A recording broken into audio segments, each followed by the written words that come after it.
Hi, good morning. Welcome to another Take 30 with a data scientist. I'm Pam Esker. I'm the Director of Data Science at Ironside, and today we're going to be featuring AscentAI, which is our data science as a service offering.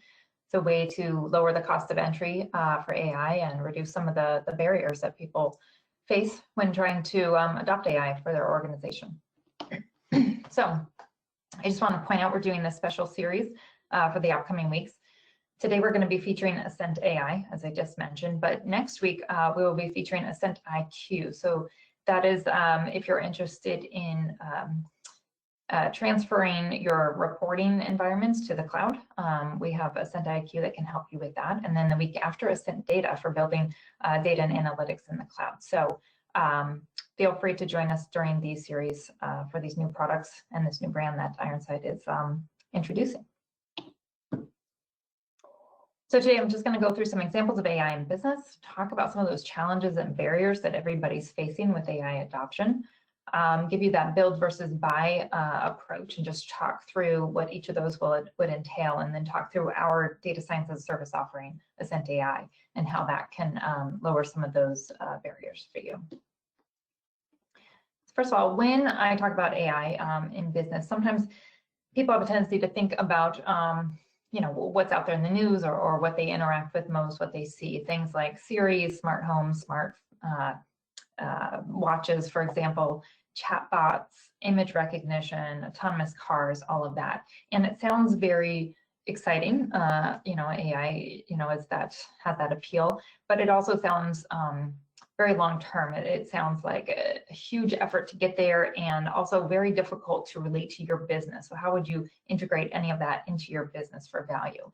And the reality is that there are a lot of ways that machine learning and AI can have very impactful contribution to your business in maybe a less obvious way, right? And so these are great applications of AI, but let's talk about a few examples that are a little bit more specific and focused on some businesses. So this manufacturing example, we helped to optimize a chemical recipe for foam for a manufacturer that was trying to minimize waste. So when heat and humidity fluctuate, it can cause havoc in their baking process, and that results in a lot of waste. So we optimize the chemicals. How do they adjust those chemicals to compensate for heat and humidity?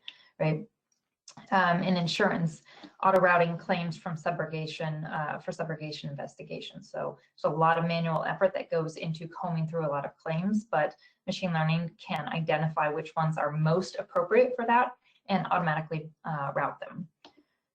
Retail marketing, personalized marketing and offers are a great application of machine learning and AI. So it helps you optimize your marketing spend by focusing on the customers or the prospects that are most appropriate for your product or your business or a specific campaign offer and most likely to respond to it. And the utility example, automatically assigning safety inspectors to dig sites where damage is most likely to happen, right? So you've got these inspectors and supervisors who need to be there if it's high risk, but they can't be everywhere at once. So trying to optimize your resources. These are really great examples of AI in business that took not years, but months to build these models and integrate it into the business. And these businesses are already reaping the value of that and the ROI from that expense. So I just wanted to give some examples because sometimes people think of AI and they think autonomous cars, and they forget about the everyday decisions that are happening in their business that they can optimize with machine learning and AI. So let's look at a few goals. I'm just going to put all these up here. Most AI and machine learning is trying to do one of three things: grow revenue, reduce cost, and manage risk. And I won't read through all of these examples here of potential use cases, but these are things that you're probably trying to do in your business. A lot of these you may be doing today. So the other thing I want to get away from is thinking that AI is something new, something I haven't done, and I've got to think outside the box. Sometimes you can actually look inside the box and look at what is it that you're doing today that you're doing very well. This quote from McKinsey says that companies are finding the greatest benefit from AI from applying it where their business already creates the most value. So find that area where you're doing so many decisions, and 2%, 3% increase in your efficiency could actually bring huge value, right? And look to that for applications for machine learning and AI. Like, you may already be forecasting demand or trying to predict your customer churn or impact customer satisfaction.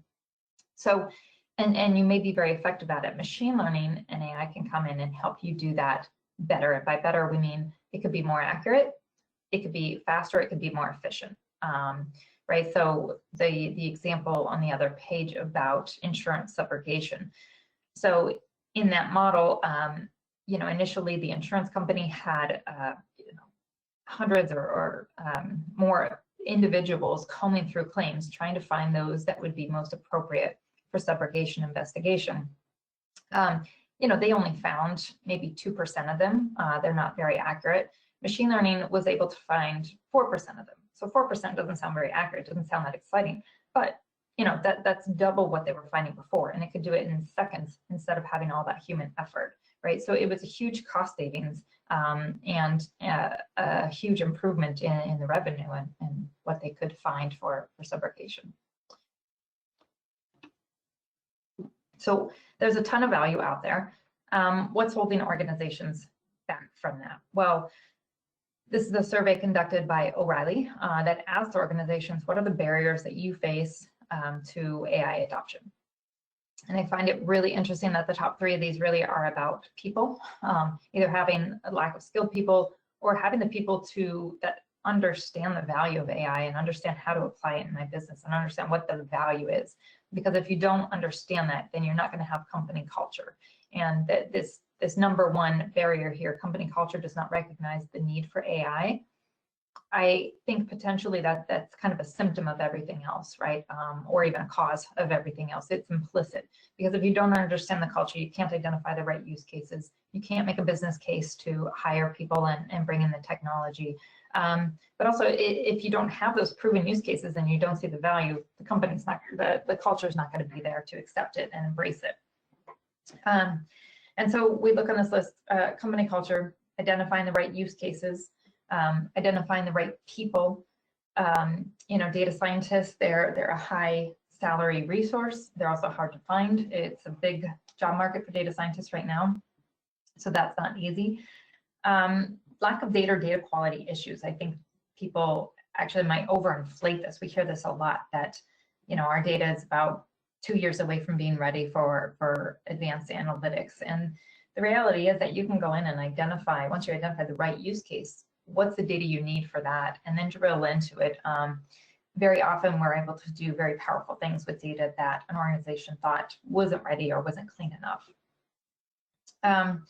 But data certainly can be a barrier. And then there's technical infrastructure challenges, right? It can be a capital expense to buy into the infrastructure and machine learning technology.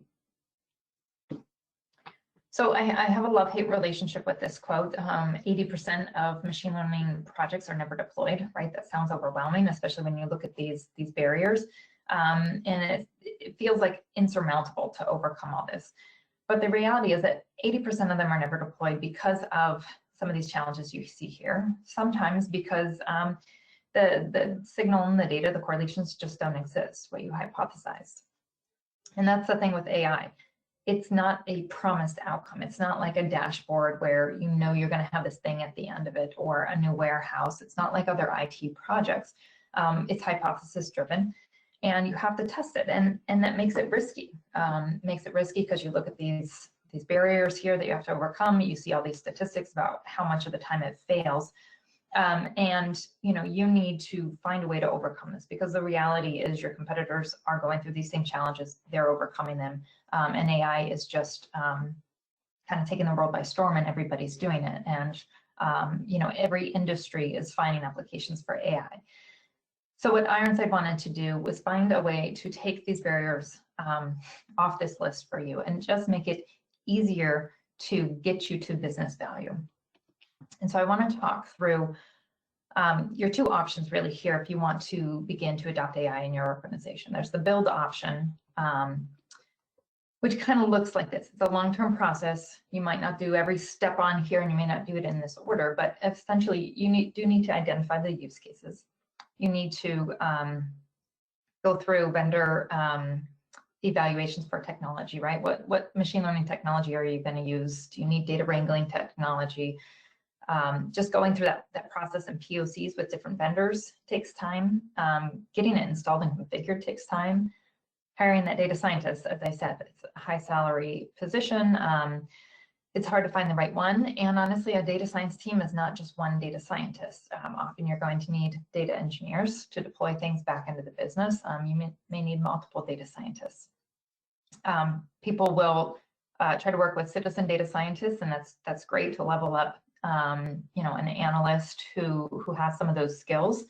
The challenge there is that if you don't have a data scientist to kind of help guide them through that, it's again going to be a long-term process. Citizen data scientists usually still has their day job, and they're trying to fiddle with data science on the side, right? So it's not an accelerator for sure. So this is a long-term process. It can take 2 years before you're going to see actual ROI from this investment. And as you can see across the board, this is a big investment that you need to make. So that's a fine approach, and we've helped many organizations go through this process, but it is time-consuming, and it does require some buy-in and commitment. So the other option is the lease option. And I don't really like to call this a buy option because you're not buying an off-the-shelf prepackaged thing where you're done. You're leasing infrastructure, resources, and expertise from Ironside to help you get started faster. And so you can take this 24 months down to as little as 12 weeks to do a pilot, do the machine learning, and get it deployed, depending on the use case. And then we can be there to monitor and support it while it's in production. The important thing to know about AscentAI is, you know, that you can also, you're going to be doing these steps that you see down here, doing pilots, machine learning, and deploy in steps. So it doesn't require this huge investment like the top hat does, right? If you're going to hire data scientists, that's a perpetual expense, and you're going to get into a multi-year license agreement for technology. Whereas with the lease approach, you can say, okay, I'm not really committed to this. I'm not sure what AI is going to do for our organization or what it's going to look like, or if our data really is ready. So let's just take these in bite-sized steps here. So let me show you some of those steps. With AscentAI, we like to start with a rapid viability assessment. And this is, you know, bringing the data in, checking it for quality, quantity, all those things you're concerned about, looking at the specific use case and looking at the correlations, the statistical signal in there, and testing those hypotheses that you have about your data. Because I said, you know, this is all hypothesis driven, and it might be wrong. And so instead of going through 2 years of hiring people and getting the technology in place, let's just in 2 weeks find out if this use case is even viable, if it's appropriate for machine learning. And if it's not, you've only invested 2 weeks. And so then ideally you'd go to your next use case, because it is key to not get too discouraged from a use case that fails. A lot of AI use cases are going to fail, but there's most likely going to be one that's going to work for your business and make you, you know, make up that value by increasing revenue or reducing cost or risk. And so it's important to have that catalog where you can just go to the next one, test that for 2 weeks. If it does pass that viability test, and we say, you know, there's good signal here and the data's clean enough, we go into machine learning, and we can spend just 8 weeks doing all of the data mining, gathering all the data together, the feature extraction, and training that model. And then we can go to deployment or integration, as we call it. This can be as little as 2 weeks. Some models, you know, you really just need maybe a prospect list with their probability scores that came out of a machine learning model. Or it may be more complicated. You may need something done in real time. You may need an application built over it or integration into another application. And so that's a much more flexible. When you get to the top and you have this deployed model, part of AscentAI is also to monitor that long term, to manage it, to watch out for things like drift in accuracy or spikes or drops in accuracy and changes in performance. And also to retrain it and keep it fresh, because all models will go stale over time. And so That's another challenge that organizations have when they take the build option and they hire a data scientist who can build a model and get it deployed. But if you don't have enough resources there monitoring that and keeping track of it over time, it will drift. It needs to be kept fresh and up to date. And that's something that we can offer with AscentAI. So on the side, you see some of the values here, and really what we're trying to do is offer speed to value, right? So keep the investment very small up front while giving you business value very quickly. Fail quickly so that you're kind of self-funding the next use case and the next process, and also keep this very flexible. The bottom one you see there is that the IP remains yours. We're not trying to black box something. We're trying to really de-risk this process for you. And so we've had organizations go through this whole process, and we're hosting and monitoring models, but then they see the value that they're getting, and this is working for them, and they want to build their own data science team. And so we can transition that whole environment over and some of the assets and help you with that process as well. And we have others that use this as a sandbox, right? Use it as a place to experiment, because you also see one of the values listed there is that it's minimally invasive. So if you have things day-to-day running that you don't want disrupted, you're in the middle of a big cloud migration and this would interfere, that's okay. You can lease out our infrastructure and use it as a place to experiment with some of these hypotheses and use cases that you have. So it's another view of that modular approach. And one thing I want to point out is that module 0 there. Sometimes we have clients who come to us and say, I have this burning platform, this main use case that I want to test out. And so we start there. We've also had organizations come to us and say, my competitors are using AI. I know they are. And, we need to stay up to date. Our data is ready. We're ready. And we just don't even know where to start. And that's a great place to start with the use case discovery, where we can interview your stakeholders. We can look at your data high level. And essentially what we come up with is this 2x2 matrix of use cases, where on the bottom, we're prioritizing business viability. And on the y-axis there, we're prioritizing data viability. And so you have this quadrant up in the top right of priorities. These are use cases where there's actual business value, and we know that there's data there to support it. On the left, you see these value traps. This is often a place people will start if they're just looking at the data, and they say, what problems can we solve with this data? And they go out and they solve the problem, and they go through the whole process, and they try to implement it back into the business, and nobody adopts it. And that's because you solved the wrong problem. It's not a problem that people need solved right now. That can be detrimental. One, it's a waste of time, of course, and resources, but it can hurt the culture that we talked about with AI. So if you're solving the wrong problem, and then people are like, oh, yeah, we tried that AI thing, but nobody took it seriously, nobody adopted it. So there's a bigger problem there with following those value traps, and we want to avoid those. On the bottom right, you see data remediation. These have a lot of business viability. But by going through this process, maybe we've discovered you don't collect the data that you would actually need, and maybe you can change that. And 6 to 12 months from now, come back to that. Maybe you need to clean the data. Maybe you need some other data remediation for it. So it helps you focus and prioritize your data. So again, when we hear people say, our data is 2 years away from being ready for advanced analytics, this helps you identify, is that really true? And what data needs to be worked on, and what do you need to do with it to get it ready? And it helps you kind of focus that effort as well. This is just a deeper look at the RVA process. So it's 2 weeks. Again, we can bring your data into the environment. You're leasing the infrastructure. We want to profile the data, the quality, the quantity, extract that target field. What is it that we're trying to predict? Create some visualizations and profiles. Extract key features. Features are, the heart of machine learning, and they're the part that takes the longest. That's all the data prep and manipulation. And then perform that signal assessment. So what are the correlations there? What would a baseline model really say about this? Is there enough statistical signal to warrant this hypothesis? And then make that recommendation that we move forward onto the machine learning phase or not.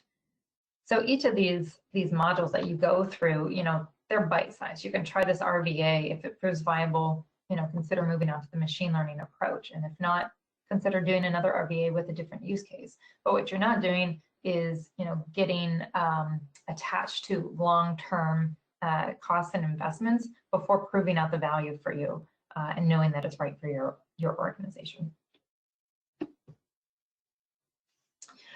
So here I have those modules again, and just an example of a client that we've partnered with and done this. This is a nationwide hair salon. They have over 1,900 stores. It's a franchise. And they came to us and said, yeah, our competitors are using AI and we don't even know where to start. And really starting from, we don't know what AI is or how it can help us. And we've taken them from that to a lot of success in having a real-time application deployed. And so we started with that use case discovery. We cataloged 15 different potential AI use cases for them.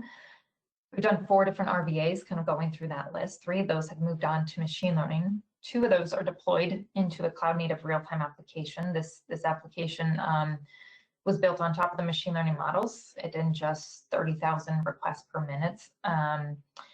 And so that's out there and deployed and in production. And in performance monitoring, we have 2 different dashboards so that they can monitor the performance of that as well as the accuracy over time.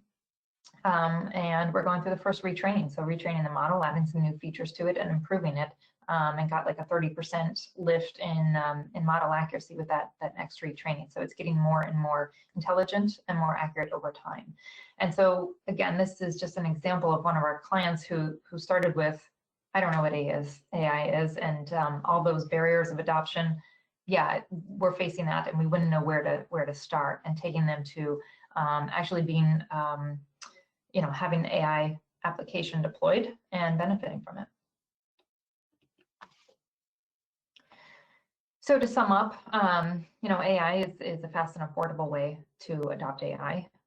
We want to keep that investment low, help you prove out the value for your organization. Our whole goal here was to de-risk the process for you, to take some of those barriers. If you remember seeing people and technology and data and use cases, and just say, none of that's a barrier anymore. You can lease our infrastructure, lease our resources, you have our expertise and our proven methodology for getting you to value quickly. And so I want to open it up for any kind of questions, and there is an email address there too if you wanted to reach out and have some follow-ups and discuss any specific use cases or challenges or barriers to AI adoption that you have. Thank you very much. I'm going to open it to questions. You can write them in the chat window. You can also take yourself off mute at this point and just ask questions as well. Let me pause a minute and give you a chance to do that. So Pam, let me just make sure that I do take people off of mute in case that's the way they want to go. And while we're waiting for others' questions, I know that one that comes up quite often is, how much data is needed for machine learning, and do I have enough data to get started?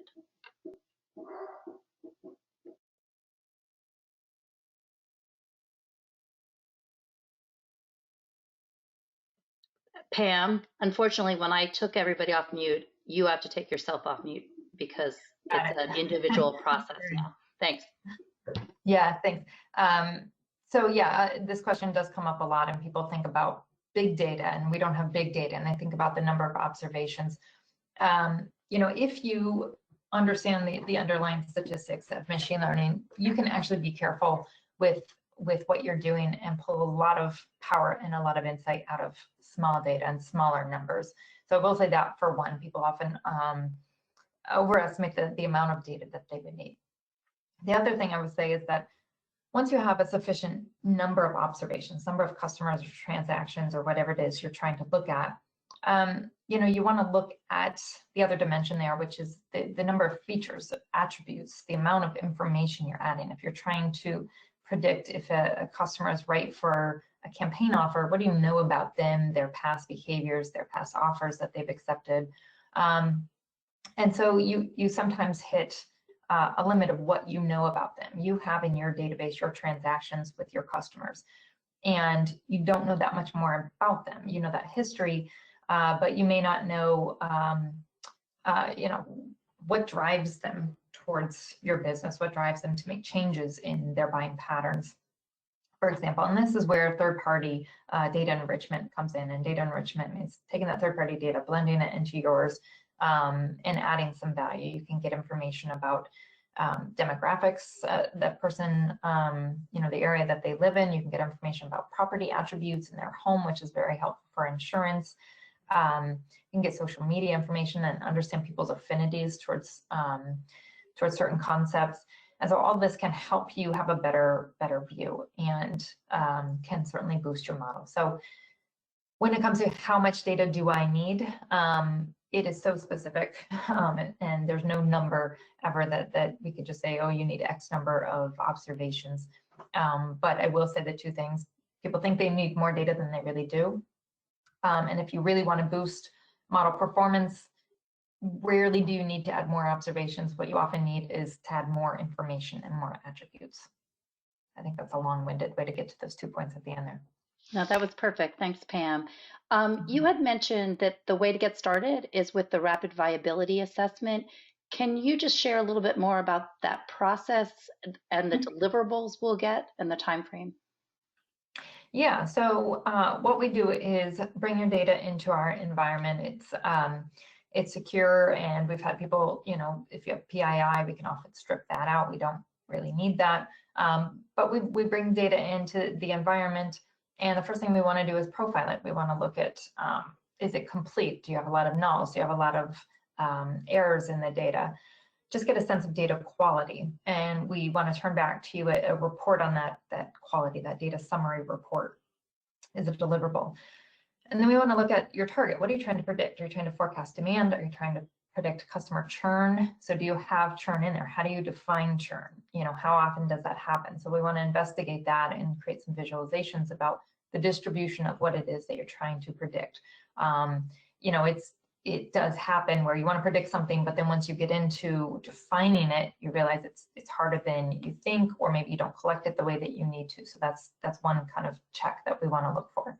And then we want to look at features, at least pull out a few key features that you hypothesize are going to be strong predictors. Do you have them? Are they clean?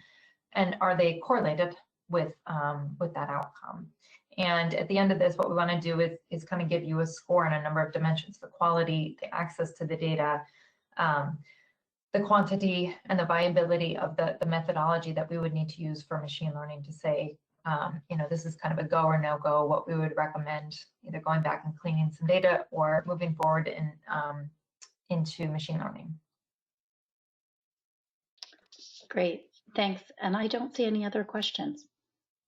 Okay. Well, if you do have other questions, again, feel free to reach out to helloai@ironsidegroup.com and check out any of our other Take30s. Also, please join us in the next 2 weeks for our other Ascent branded offerings. So thank you so much for joining today.